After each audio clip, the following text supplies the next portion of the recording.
पुण्यातील स्वारगेट बस डेपोमध्ये झालेल्या तरुणीवर बलात्कार प्रकरणी दत्ता गाडेला पोलिसांनी ताब्यात घेतले। या घटनेची सखोल चौकशी केली जाते। तपासात अनेक धागेदोरे सापडत आहेत। आरोपी दत्ता गाडेच्या बायकोनंतर गाडेच्या भावानं देखील प्रतिक्रिया दिलेली आहे। स्वारगेट डेपोमध्ये जो काही प्रकार घडला, याआधी दत्ता हा गुलटेकडी इथं भाजी विकत होता। जे काही प्रकरण घडलं त्याची अंतिम चौकशी व्हायला हवी। ज्या महिलेसोबत ही घटना घडली तिला न्याय मिळायला हवा।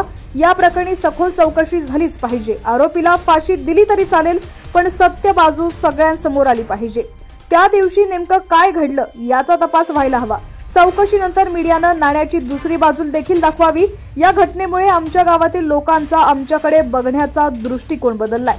घटना घडल्यानंतर दत्ता गाडे घरी आला होता, पण तो घरी आल्यावर काही बोलला नाही, असंही दत्ता गाडे याच्या भावानं सांगितलंय। दत्ता गाडे याच्या पत्नीनं बलात्कार प्रकरणी प्रतिक्रिया दिली आहे, तसंच अनेक सवाल उपस्थित केले। ती तरुणी म्हणतीये माझ्या नवऱ्यानं तिच्यावरती बलात्कार केलाय, पण बलात्कार केल्यानंतर त्या तरुणीचे कपडे फाटले आहेत का? तिच्या अंगावरती ओरबडलेलं दिसतंय का? आधी तरुणी गेली, मग माझा नवरा गेला, 2 मिनिटात ते बाहेर आले, याला बलात्कार म्हणतात का? असे अनेक सवाल दत्ता गाडेच्या पत्नीनं उपस्थित केलेले आहेत।